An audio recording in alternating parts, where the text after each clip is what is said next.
Picture one of those moments that you find yourself in where suddenly you're stunned and you don't know what to say. Maybe someone says something rude to you, they said something offensive, or you need to give some difficult feedback. Or for example, you find yourself at work and you're in a meeting and you know you should speak, but then you're frozen, stuck, and you don't know what to say.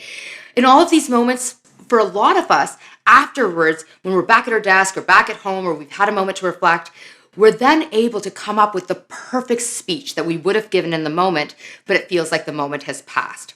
Well, I have an incredible tool or technique that I use in these situations that I want to share with you for you to take away and implement that is so powerful. And I call it scripting. With scripting, essentially what we do is we plan out the exact words that we will use in these difficult situations in advance so that we have the words in our heads so that when we're stuck in a moment, they're there and they come out. Basically what happens, says the neuroscience, is we take future language and we move it from our conscious brain into our unconscious brain so that when we find ourselves in these moments of stress or panic and the unconscious brain takes over, the words will be there ready for us to use and will be more accessible. So I use scripting for almost everything. And when I say almost everything, I literally sit down and either will write out or I will plan out what I will say in difficult moments.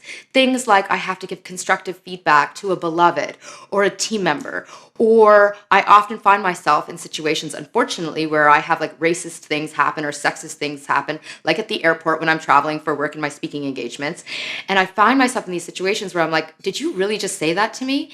And instead of being frozen, because I've planned in advance what I would say in these difficult moments, words come to me. Things like, you can speak to me, but if you're going to speak to me, please speak to me with respect. Or when someone's being difficult with me, I'll say something like, I can see that you're having a difficult time right now, and I don't want to engage with you. And so it goes. Like you can literally plan out in advance what you want to say for anything that's difficult for you so that you can tuck it into your unconscious brain for future use when you are triggered and are afraid or stuck in the moment and unable to speak. My takeaway for you, pick a difficult moment, script for it, and then try it out. And as always, I'd love to hear from you. So you can DM me across social media. Feel free to check out my website, ritubasine.com, for more tools and tips and strategies. And while you're there, make sure you sign up for my mailing list. As always, thanks for watching.